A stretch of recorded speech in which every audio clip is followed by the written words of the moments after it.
Hey everyone, and welcome to this deep dive. Today we're tackling something that it's close to home for a lot of guys out there. Divorce, and yeah, it can be a real battle. It really can be. There's so much emotional turmoil, and sometimes it feels like you're just totally powerless. Exactly. And to guide us through this, we're diving into surviving the divorce wars. This book's written by a guy who went through a really rough divorce himself, and he's not holding back. He's talking about the legal system, the financial hit, and all the pressure society throws at men going through this. Yeah, what's powerful about the book is how honest he is. He really argues that the system is rigged against men, especially when it comes to custody and finance. Yeah, he uses that term rig system a lot, and it really makes you think.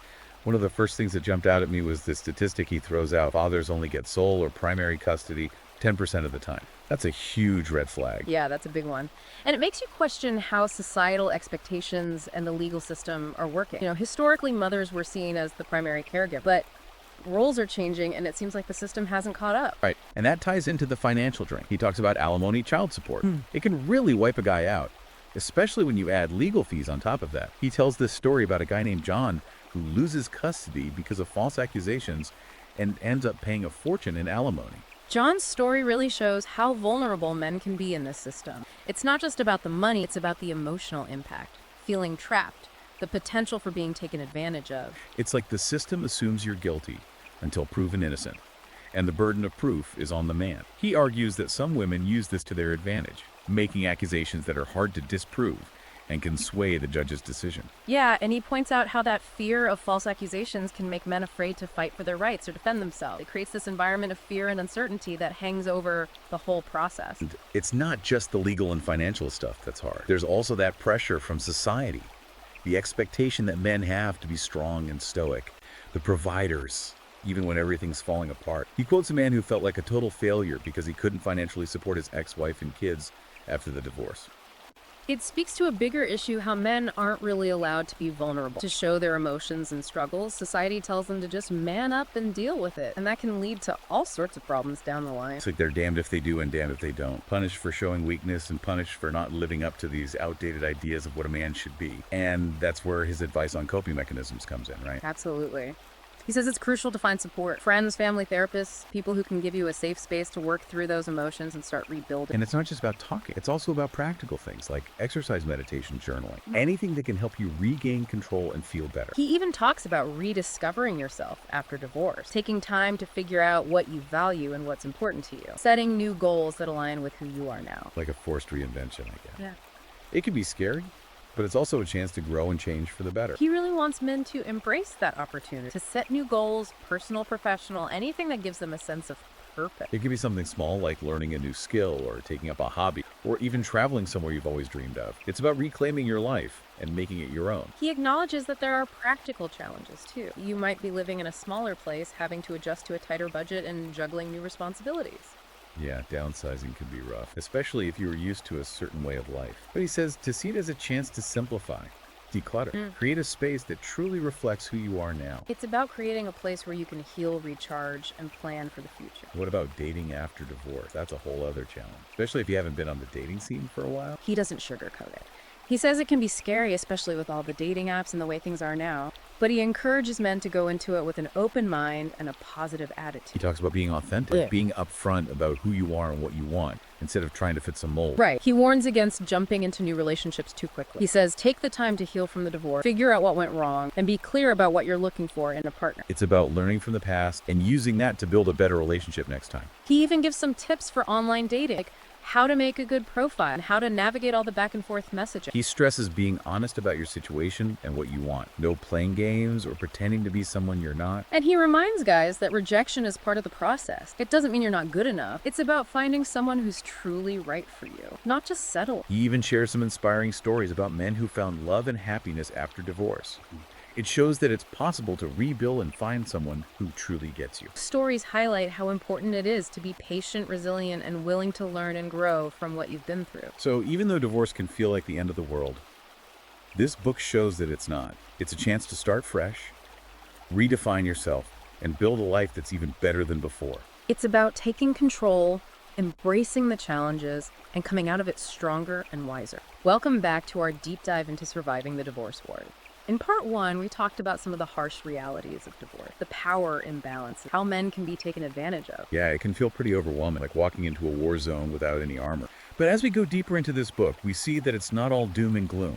The author offers some really smart strategies for coping with the emotional fallout and getting your life back on track. He starts by saying that healing begins with acknowledging the emotional damage. He compares divorce to a train wreck. Wow. Sudden, devastating, and you're left feeling completely lost. That's a really powerful image. It captures the shock and trauma so many men go through, especially if they didn't see it coming. And he argues that society doesn't really give men the tools to deal with that kind of emotional trauma.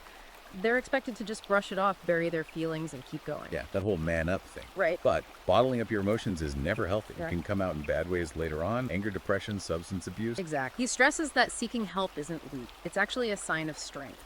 He encourages men to find a therapist, join a support group, or even just talk to a friend or family member, someone they trust. It's about having a safe place to process those emotions and develop healthy ways to cope. And it's not just about talking it out. He also suggests practical things like exercise, meditation, and journaling to take care of yourself. These can help you feel more in control and improve your well-being when everything feels chaotic. He even talks about the importance of rediscovering yourself after divorce. It's a time to look inward, reassess your values and priorities, and set new goals that align with who you are now. It's kind of like a forced reinvention in a way. Scary, but also a chance for growth and positive change. He really encourages men to embrace that opportunity, to set new goals, personal, professional, whatever, gives them a sense of purpose and direction. Yeah, it could be as simple as learning a new skill, taking up a hobby, or even traveling to a place you've always wanted to go. It's about taking back your life and making it your own.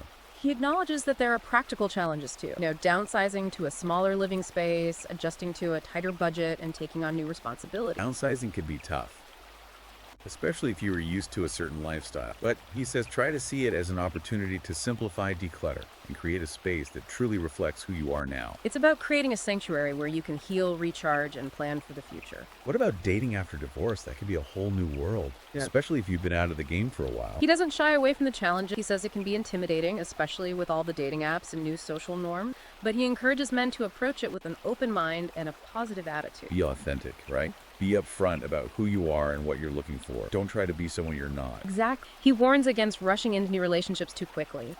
He says, take your time to heal from the divorce, figure out what went wrong, and be clear about what you truly want in a partner. Learn from your mistakes so you can build a healthier and more fulfilling relationship in the future. Right. And he gives some practical tips for online dating, creating a good profile, navigating all those messages. Yeah. He says be upfront about your situation and your expectation. No need to play games or pretend. And he reminds men that rejection is part of the process. It's not personal. It's about finding the right person for you, not just settling for anyone. And he shares some really inspiring stories about men who found love and happiness after divorce. Proof that you can rebuild your romantic life and find someone who truly understands and appreciates you. Those stories really show how important it is to be patient, resilient, and willing to learn and grow from your experience. So even though divorce can feel like the end of the world, this book reminds us that it's not. It's a chance to start fresh, figure out who you are, and create a life that's even better than before. It's about taking control of your life, embracing the challenges, and coming out of it stronger and wiser. All right, so we're back for the final part of our deep dive into surviving the divorce wars. We've talked about the emotional side of things and the practical stuff about rebuilding. But there's one more big piece we got to cover, the legal battle. Yeah, that's where things can get really nasty, especially with false accusations and a system that often feels stacked against you. And of course, the fight for your rights as a father. It's a minefield. Yeah. One wrong step and everything blows up. The book really stresses how important it is to be prepared and to have the right lawyer on your side. Oh, absolutely. He's super adamant about that. He even compares false accusations to IEDs. EDs, like bombs. Exact. Hidden threats that can just explode and cause massive damage. That's a powerful image. Right. It really shows how serious this is and how important it is to be careful. So what can guys do to protect themselves from these IEDs? Documentation, he says, is key. Keep records of everything. Emails, texts, social media posts. Even write down notes about conversations you have. Create a paper trail to prove those claims are false. It's like building your defense brick by brick. Right. And he also talks about gathering any physical evidence that supports your case. Photos, videos, eyewitness accounts, anything like that. Anything that can back up your story. Yeah. And most importantly, he says, find a lawyer who specializes in men's rights and false accusations. Someone who knows how to fight those claims in court. Level the playing field. Yeah. Have someone in your corner who can really fight for you. But even with the best lawyer, the system itself can be really intimidating. He's honest about that. He talks about the biases that exist, the laws that are outdated, and even the fact that some judges might be more sympathetic to one side over the other. It's discouraging. It can feel like you're fighting an uphill battle from the start. But he says don't give up. Be informed, understand the system, play by the rules, but be strategic too. Knowledge is power, especially in a legal fight. He says it's crucial to know the laws in your state because divorce laws can be really different from place to place. And of course, having a good lawyer, even if it seems expensive, is really important. He sees it as an investment, protecting your rights, making sure things are fair. A good lawyer can help you navigate the system and fight for your best interests. Like having a guide through a dangerous jungle. They know where the traps are and how to avoid them. But even with the best preparation, legal battles can be emotionally draining. No doubt. Court appearances, depositions, mediation, it's all stressful. He recommends things like breathing exercises, meditation, or even therapy to manage that stress. It's a marathon, not a sprint. Got to take care of yourself mentally and emotionally throughout the process. And he also digs into the challenges of fighting for your rights as a father, especially when it comes to custody and visitation. He knows there's a bias towards mothers, but he doesn't want fathers to give up. He says, be proactive, be involved, keep records of everything, go to school events, schedule regular visits. Write down everything about your interactions with your kids. Build a strong case that shows how much you care. He even suggests finding support groups or online communities for fathers going through divorce. Talking to other guys who get it can be really helpful. To remind you that you're not alone in this. There are other people who've been there and made it through. And that brings us to his final message. He talks about the importance of self-improvement during and after the divorce. And he's not talking about trying to be someone you're not. It's about personal growth, healing, becoming the best version of yourself. He suggests finding new hobbies, going back to school or pursuing career goals, maybe even going to therapy to deal with any issues that might have led to the marriage ending. It's about taking control of your life, your choices, your future, creating a life that makes you happy and gives you a sense of purpose. He wants men to see that divorce, as painful as it is, can be a chance for positive change. It's a chance to learn from your mistakes, rediscover your passions, and become a stronger, more resilient, and more authentic you. Turning a bad ending into a brand new beginning. So as we wrap up this deep dive into surviving the divorce wars, I hope you're feeling empowered, not defeated. Remember, knowledge is power, support is crucial, and self-improvement is the key to building a better future. And if you want to learn more from the author himself, you can check out Surviving the Divorce Wars on Amazon Kindle and Google Play Books. Thanks for joining us on this deep dive. Until next time, stay informed, stay strong, and keep fighting for the life you deserve.